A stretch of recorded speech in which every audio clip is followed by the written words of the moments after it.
everybody, welcome back. It is officially fall, and you know what fall means in my house. We're going to declutter some things. Every fall and every spring I get into this incredible declutter mode, and I'm sure you all do too. So I'm going to go over again my 3-bin system for decluttering. Now, I've written up my 3-bin system in an actual downloadable form, and for those of you who have joined my Patreon page, you will be able to download this. So if you haven't joined that Patreon page, you might want to go look at it. I'll put a link below in the description. But even so, I'm going to go over it for everyone on this video. So you'll know my 3-bin system, and you'll be able to quickly declutter those areas for fall.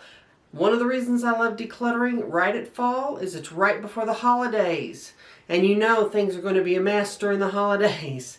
So it helps you declutter and get rid of a lot of that stuff and prepare to have a really good time at the holidays without a bunch of clutter. Now when I talk about 3 bins, I usually use large see-through tubs. I like see-through tubs. You can see what's in them. You don't have to dig through everything to see what's in there. And here's how I use these tubs. Now when I start to declutter a room or an area or whatever it is, I will have a large trash can because trash gets thrown away immediately.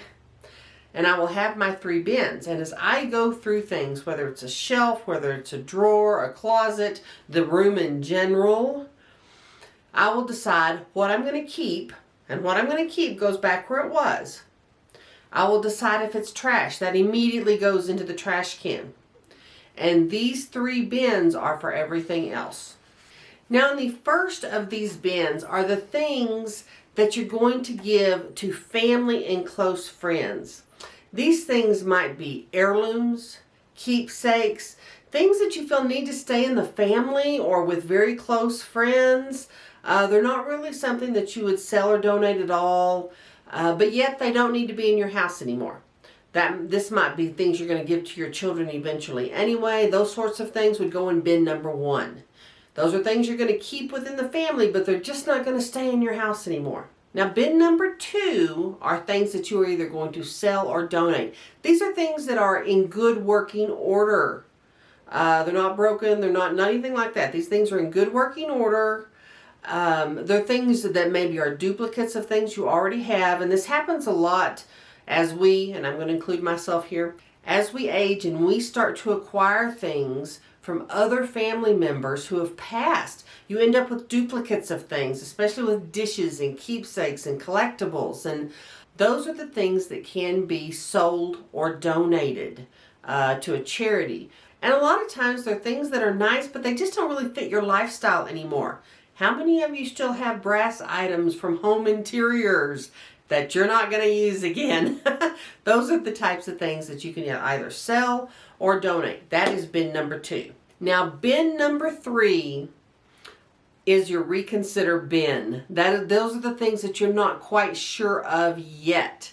You're not quite ready to let them go into bin number 1 or bin number 2, but you're not quite sure you want to keep them either.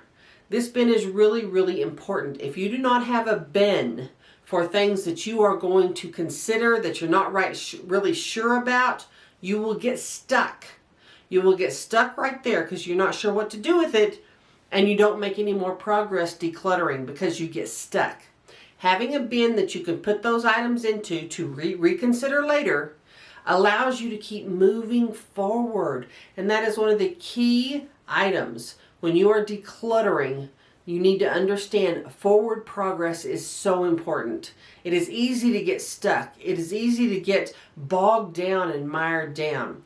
So having these 3 bins allows you to quickly go through things and place them in a bin. Now, once you do that for an area, not your entire house, we're not doing the entire house.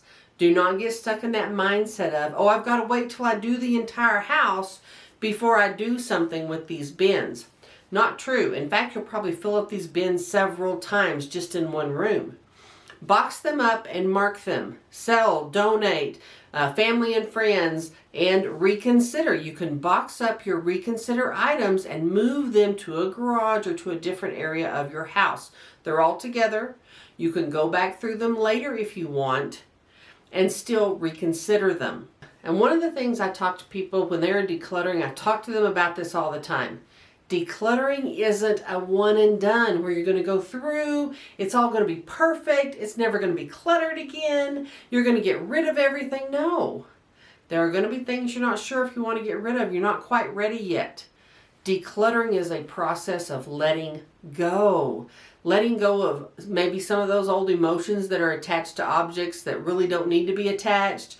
Maybe it's letting go of some of those things that you actually spent a lot of money on, but unfortunately, they're just not worth anything now. Decluttering brings up all those emotions of attachments, and sometimes it takes us a while to let go. That's okay. Decluttering is always a process, and it is a process you will go through many, many times. Every time you move, if you downsize, if your lifestyle changes, you're going to go through this process many, many times. So don't think you have to put all that pressure on yourself to get rid of things or to do something with things. Just box it up to reconsider if you need to. And then the other items that you're going to give to family or that you're going to sell or donate, get those things out of your house. Go ahead and do it.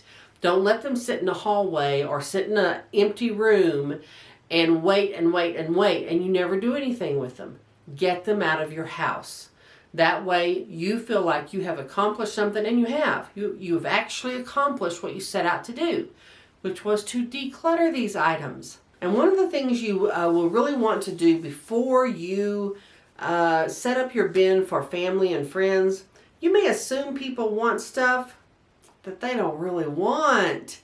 They may not want your knickknacks, your home interior stuff. They may not want the stuff that was precious to an aunt they never really knew. A lot of those things that are sentimental to us are not going to be sentimental to the next generation or the next generation. They're not even going to know what those things are. And some of those things, even if you spend a lot of money on them, and maybe they're even valuable now, you should get the benefit of that. You should go ahead and sell those, do what you want to with them, and get the benefit from it, instead of just leaving them for your kids or grandkids to sell at a garage sale for a quarter. There's no sense in that. So those are some of the tough decisions you have to make, and you have to have some of these conversations as well. One of the best things you can do for your family at any stage of the game is to not leave them a bunch of junk to deal with, a bunch of things they don't want. They have to deal with it. And unfortunately, a lot of that stuff will end up in the landfill. So if it's something that can be useful to someone else, something that you can sell or donate to a charity that they can then resell, then by all means do it. That way it'll at least get some more use, it'll get some more life, and it won't be a burden to your family that they have to deal with. And like I said, fall is a wonderful time to do that sort of decluttering. It just feels good at the end of the summer season to put away all that summer stuff, to start getting ready for the holidays, maybe even pull out and go through some of your holiday items, see if you need to declutter those. This is a great time to do it. So don't hesitate, and don't forget, hop over to the Patreon page for those of you who are patrons and download the worksheet. I'll be uploading it later today. Thank y'all so much for watching the channel and supporting this channel. And if you like this video, please like, subscribe, and share.